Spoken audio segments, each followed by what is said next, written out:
Hey guys, it's Lennon. We're back in another review, and today I'm reviewing Supergirl.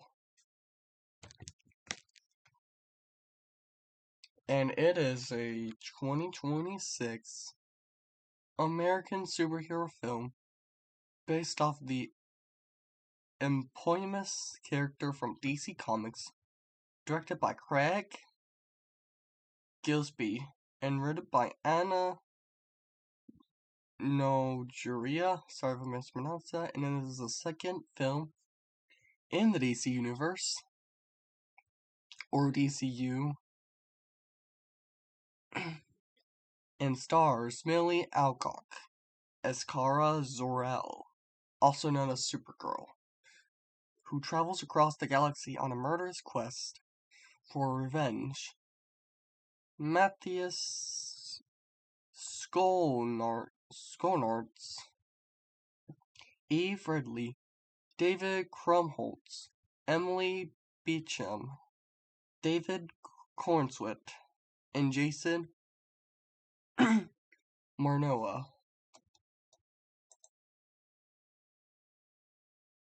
accompany the cast.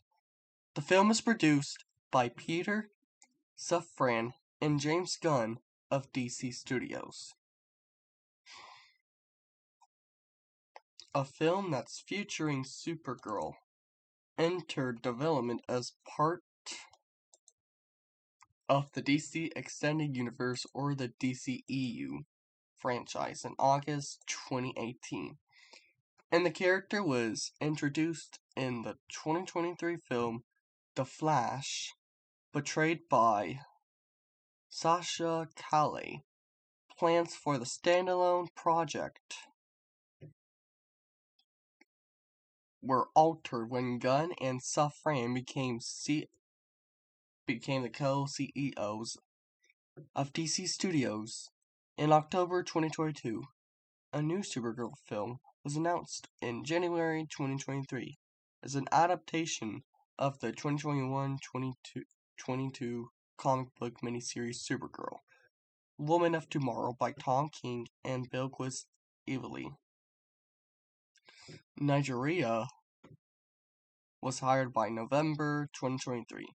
Alcock was cast in January 2024 to debut in the first DCU film, Superman, which I mean the 2025 Superman, which I like more than this movie that I'm reviewing. And Gillespie joined that May. The filming took place from January to May 2025 at Warner Bros. Studios, Leavesden in London in England, and in Scotland. Supergirl premiered in Brooklyn on June 22nd, 2026, and was theatrically released by Warner Bros. Pictures in the US on June 26th. It is part of the DCU's Chapter 1, Gods and Monsters. It received mixed reviews from critics, and has grossed $29 million in the box office. I did have issues with this movie, but to be clear that Millie Alcock isn't even one of them. This movie does feel like watching Guardians of the Galaxy and then having a dream about it 2 days later.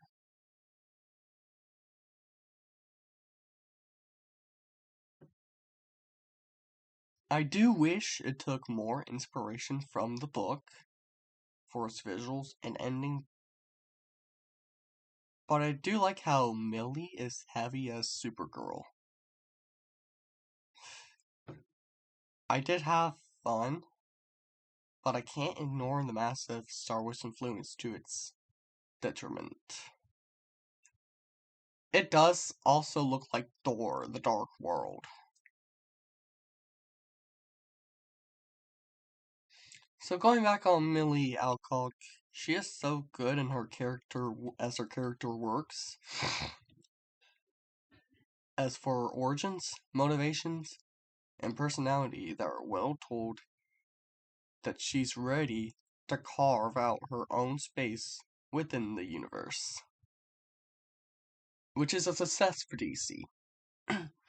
But such a confusing and banal plot with one of the most forgettable villains in history. As it leaves more than a few doubts about whether the gun cure worked or whether the future is truly bright with this universe. It's also a failure to DC. So this is both a success and a failure at the same time to DC. But here's the worst part. The visuals, which are so brown and muddled, as it still has some good moments. Editing, weirdly bad, feels very by the numbers and afraid to really confront its themes beyond surface level. Millie Alcock, great. David Cornsted, great with the little screen time he has. The final battle, maybe the worst needle drop of all time. I do expect better than how this movie came out. Than how it came out. With there being a few decent elements of this.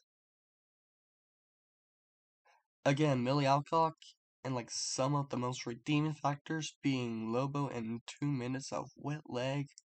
Other than that, it does fall very flat. And we have this quote, power isn't a choice. It's just something that's always been part of who I am. This movie is still a fun watch. With the fight scenes.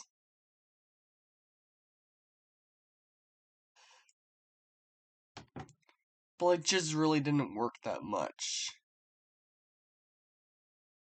If you are a DC fan,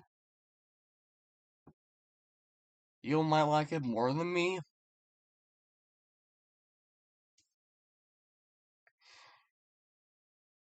But here's to say overall, as my final thoughts. Millie Alcock was outstanding in portraying all of this. As the party girl with a tortured past, the tough love mentor, the confused cousin of the Man of Steel. But the direction looks messy. And the fight scenes, of which are plenty, are shot way too dark. As it does make it hard to know what's going on. And we got like hindered by remarkably poor computer graphics. A couple of scenes that particularly look like they aren't quite done yet. But it all adds up to a promising betrayal diluted by sloppy storytelling. And I'm rating this a 5 out of 10. I might give like some of my negative thoughts back, rating it up to a 6. But as of stuff now, keep it as 5.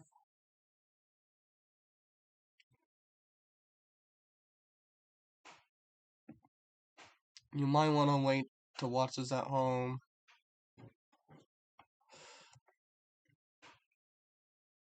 But you know what, if you're a DC fan, check it out. You might like it more than me. You might think you want to check it out, so yeah. So, hope you enjoyed the video. Don't forget to like and subscribe. and I'll see y'all in the next video.